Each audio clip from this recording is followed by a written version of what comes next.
तर 12वीचा निकाल लागलेला आहे. खूप साऱ्या विद्यार्थ्यांना अपेक्षित असं यश मिळालेलं आहे. काही मुलं 60% अबोव्ह मार्क्स घेऊन खुश आहेत. काही मुलांचा रिझल्ट चांगला लागलेला नसेल, तर अशा सर्व विद्यार्थ्यांना पहिल्यांदा तर शुभेच्छा. तुम्ही एक 12वी परीक्षा देऊन एक टप्पा पूर्ण केलेला आहे. तर 12वीची परीक्षा दिल्यानंतर आपल्याला पुढे जाऊन खूप साऱ्या गोष्टी करायच्या असतात, करिअर घडवायचं असतं. करिअर घडवायचं कसं, त्याच्यासाठी करिअर निवडायचं कसं, सगळ्या गोष्टी माहीत असणं खूप गरजेचं आहे. त्या एक एक गोष्टी पाहत जाऊन आपण आजच्या व्हिडिओमध्ये पाहणार आहोत. शेवटपर्यंत व्हिडिओ पहा, तुम्हाला समजून जाईल की 12वी नंतर काय करायचंय आणि 12वीला कमी मार्क्स पडले तरीही खचून न जाता पुढे जाऊन आपलं करिअर कसं व्यवस्थित करता येतंय, या सगळ्या गोष्टी आपण आजच्या व्हिडिओमध्ये पाहणार आहोत. सुरू करूया आजचा व्हिडिओ.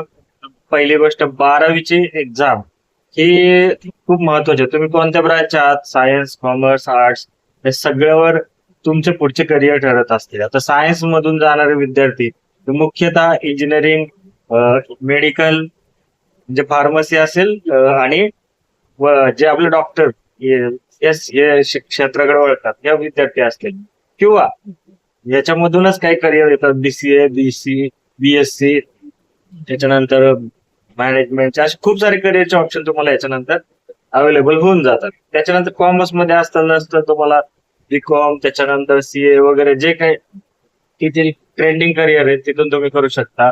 त्यानंतर आर्ट्स मधून असतात, त्याच्यानंतर बीए, त्याच्यानंतर युपीएससी, एमपीएससी सारखे एक्झाम असतील. तर खूप सारे कोर्स आहेत जे तुम्ही आर्ट्स झाल्यानंतर करू शकता. पण 12वीची परीक्षेचं महत्व आधी आणि आता या दोन्हीमध्ये खूप फरक आहे, सर्वांना माहिती आहे. आधीची परीक्षा, बोर्डाच्या एक्झाम खूप सिरियसली घेतल्या जायच्या आणि त्याला महत्वही तेवढं दिलं जायचं.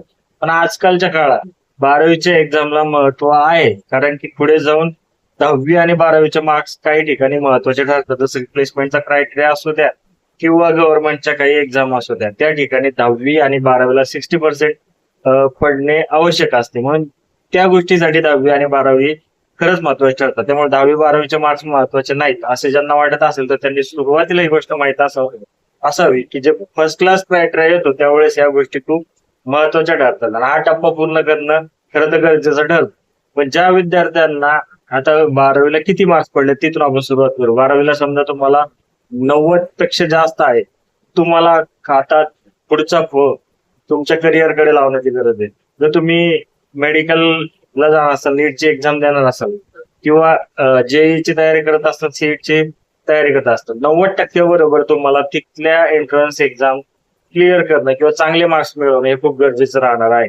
त्याच्यामुळे 90% पडले आणि तिकडे जर कमी मार्क पडले तर काही उपयोग होणार नाही. त्याच्यामुळे तुम्हाला तिकडेही लक्ष देणं गरजेचं आहे. 80% पडणाऱ्यांनाही सेम आहे, 70% पडणाऱ्यांनाही सेम नाही, की त्यांनी गाफील न राहता आपल्या इतर ज्या आवश्यक एक्झाम आहेत, तुम्ही आधी कोणत्या करिअरसाठी ट्राय करतात ते ठरवल्यानंतर त्या एंट्रन्स एक्झाम व्यवस्थित प्रकारे देणं गरजेचं आहे. त्याच्यानंतर तुम्हाला जर 60% पेक्षा कमी मार्क मिळाले असतील आणि 12वी झाल्यानंतर तुम्ही जो ऑप्शन असे निवडले असतील की जिथं या गोष्टी खूप महत्वाच्या, जसं की इंजिनिअरिंग मध्ये तुमचा ग्रुप क्लिअर होणं गरजेचं आहे. ग्रुप क्लिअर होणं म्हणजे काय, फिजिक्स, केमिस्ट्री आणि मॅथ्स या 3 सब्जेक्टला आवश्यक ते गुण कॅटेगरीनुसार, समजा ओपन मध्ये असतील ते एक ठराविक मार्क्स तुम्हाला पाडणं गरजेचं आहे. तर त्या सगळ्या गोष्टी लक्षात घेता तुम्ही ग्रुप क्लिअर करताय का नाही हे खूप महत्वाची गोष्ट आहे. जर तुमचा ग्रुप क्लिअर नाही झाला तर तुम्ही सीईटीला किती पर्सेंटेज पाडले तर तुम्हाला ऍडमिशन मिळत नाही. सो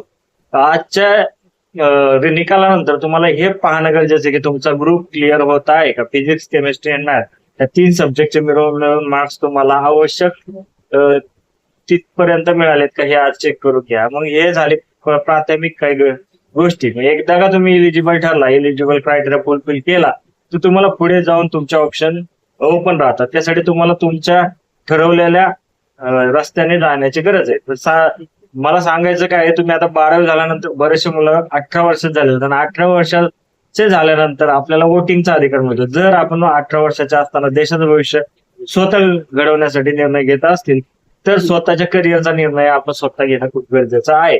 त्याच्यामुळे इतरांचं म्हणजे फॅमिली प्रेशर घेण्यापेक्षा, सोसायटीचं प्रेशर घेण्यापेक्षा 12वी नंतर काय हे ठरवताना स्वतःच एकदा आवड निवड आणि आपल्या 4 वर्षानंतर फ्युचर स्वतःच्या भरोश्यावर घेणं खूप गरजेचं आहे. कारण 4 वर्षानंतर च्या ऑप्शन मध्ये तुम्ही निवडलेलं करिअर खूप महत्वाचं ठरतंय. आज एआय सध्या डिमांडिंग आहे. एआय रिलेटेड जर नॉलेज तुम्हाला किंवा त्याच्या रिलेटेड इंटरेस्ट नसला, तुम्ही फक्त घरच्यांचे किंवा इतरांचे सांगण्यावरून घेत असतात, तुम्हाला त्याचे काही डिसएडव्हान्टेज भोगावे लागतात. सो सांगण्याचा मुद्दा हा आहे की फ्युचर करिअर सगळं तुमच्या या सर्वांच्या बाबतीत डिटेल्ड असे व्हिडिओ आपण बनवणार आहेत, ज्याच्यामध्ये तुम्ही कोणतं करिअर निवडायचं. कारण 12वी नंतर कमी मार्क्स मिळाला ना खूप ऑप्शन आहेत. डिप्लोमा केला तरी 12वी नंतर तुम्हाला डायरेक्ट सेकंड इयरला ऍडमिशन मिळणार आहे. 12वी नंतर जर सीईटीला योग्य प्रकारे स्कोर झाला तर तुम्हाला तर ऍडमिशन घेण्यापुरते जर मार्क असतील तर तुम्हाला कोणता ना कोणता चांगला कॉलेज मिळून जाईल. त्यामुळे सीईटी कडे एक लक्ष द्या. सीईटीची तयारी व्यवस्थित करा. नीटवाल्याने नीटची तयारी करा, म्हणजे तुम्हाला तुमच्या आवडीप्रमाणे तुम्हाला हवे तसं कॉलेज मिळून जाईल. जे JEE करत आहेत तर त्यांनीही JEEची तयारी व्यवस्थित करा. ज्यांना चांगल्या IIT NIT मध्ये प्रवेश घ्यायचा आहे त्यांनीही आपले स्वप्न पूर्ण करण्याकडे लक्ष द्या. 12वी झाल्यानंतर तुम्ही केलेल्या प्रयत्नाला यश मिळाले असेल तर खूपच चांगली गोष्ट आहे. काही जणांना अपेक्षेप्रमाणे मार्क्स मिळाले नसेल, विशेषतः पालकांनीही समजून घ्या. खूप सारे ऑप्शन आहेत.